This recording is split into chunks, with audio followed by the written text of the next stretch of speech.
Welcome to this Xplainer. I'm absolutely thrilled to have you here today because we're about to unravel, well, honestly, one of the most fascinating mysteries in modern business. Okay, just imagine this. A company has literally millions of potential customers, all practically begging to buy their products. They're just waiting for a tiny, tiny drop in price. Yet the company absolutely refuses to lower its prices by even a single cent. No way. It's a massive paradox, right? I mean, while most businesses are out there fighting tooth and nail, offering bigger and better discounts just to drive a few sales, the most elite companies in the world do the exact opposite. They hold the line, and somehow, crazy enough, by doing so, they become even more profitable and wildly more desired. So it really begs a fundamental question, doesn't it? Why refuse a sale? If the whole point of business is, selling goods to make money, why on earth would a brand actively turn away people who are standing there ready to hand over their cash? What exactly is the secret here?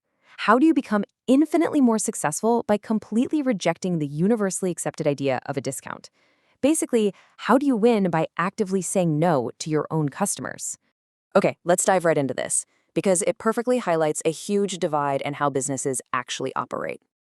On one hand, we've got normal, mass-market business logic. It's a race to the bottom, right? Companies competing by slashing margins, trying to maximize volume, and offering these massive discounts just to steal a tiny bit of market share. But then, on the other hand, the luxury market is this giant question mark. They completely ignore the rules in the mass market. They're not fighting over the cheapest price. Actually, they operate on an entirely different plane of reality, one that is heavily guarded and, as we're going to see, deeply psychological. To truly understand that mystery, we kind of have to fundamentally redefine what these brands are actually selling. Because, spoiler alert, luxury isn't really about a physical product. If you're dropping 10 grand on a bag or $50,000 on a watch, you're definitely not just paying for stitched fabric, a bit of leather, or some ticking metal. You're buying emotion. You're purchasing status, pure exclusivity, exquisite craftsmanship, a rich heritage, and ultimately you're buying an identity.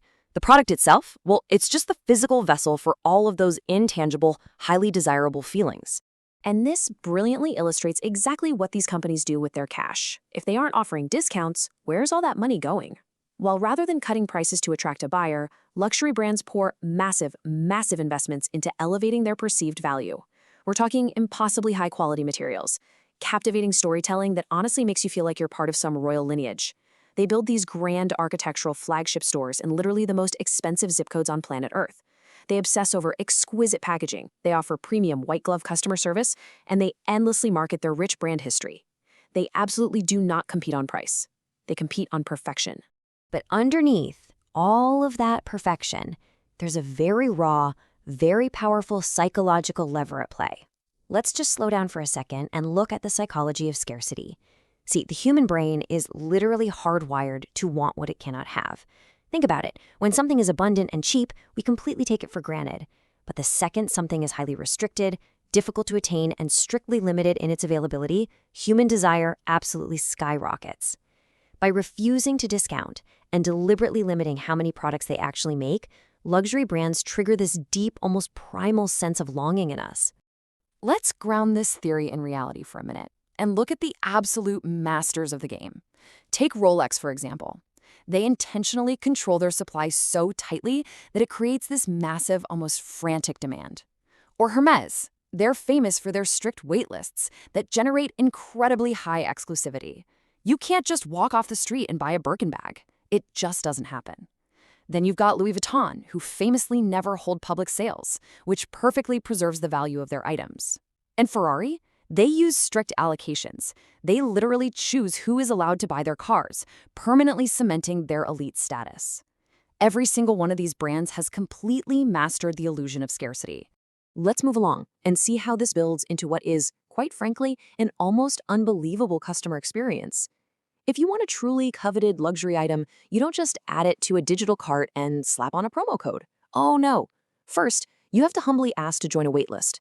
Then, you usually have to build what they call a purchase history.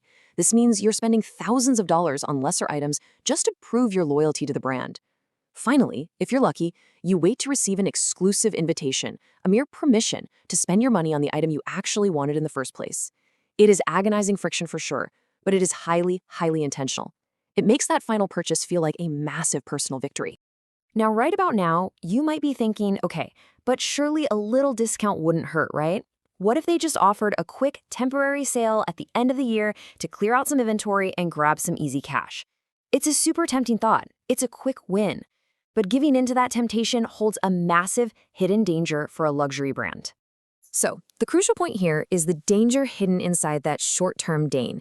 Yes, obviously, a discount brings an immediate spike in revenue. The graph goes up for a quarter, everyone's happy. But the long-term loss, it's devastating.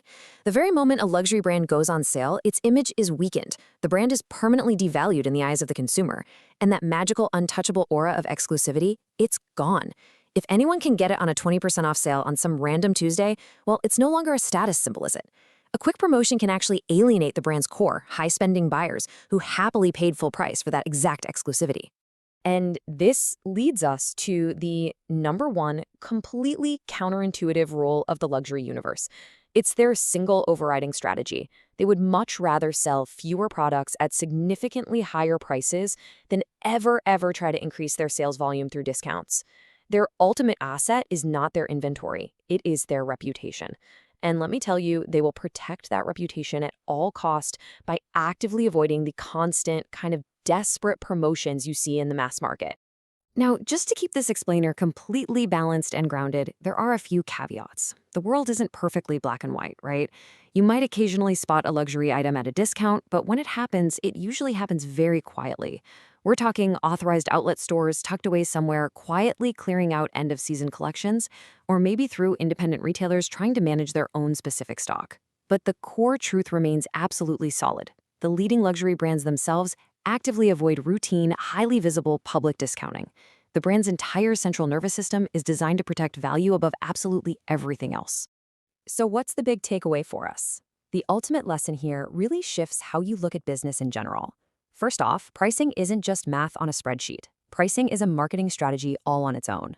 Second, high prices actually act as a feature. They make products feel infinitely more exclusive and desirable. And finally, companies do not have to compete by racing to the bottom to be the cheapest. They can compete and win massive margins, by the way, by relentlessly elevating their perceived value. I want to leave you with this powerful thought because it really just perfectly summarizes everything we've uncovered today. The most successful brands don't always win by lowering their prices. Sometimes they win by making people believe they're worth every dollar. Next time you walk past a luxury storefront and see a price tag that literally makes your jaw drop, just remember, they aren't selling you a product. They are selling you a feeling. And that feeling, it never goes on sale. Thanks so much for joining me on this explainer. It really leaves you wondering, though, what other everyday items are secretly manipulating our psychology through a price tag? Until next time, keep questioning the value of absolutely everything you buy.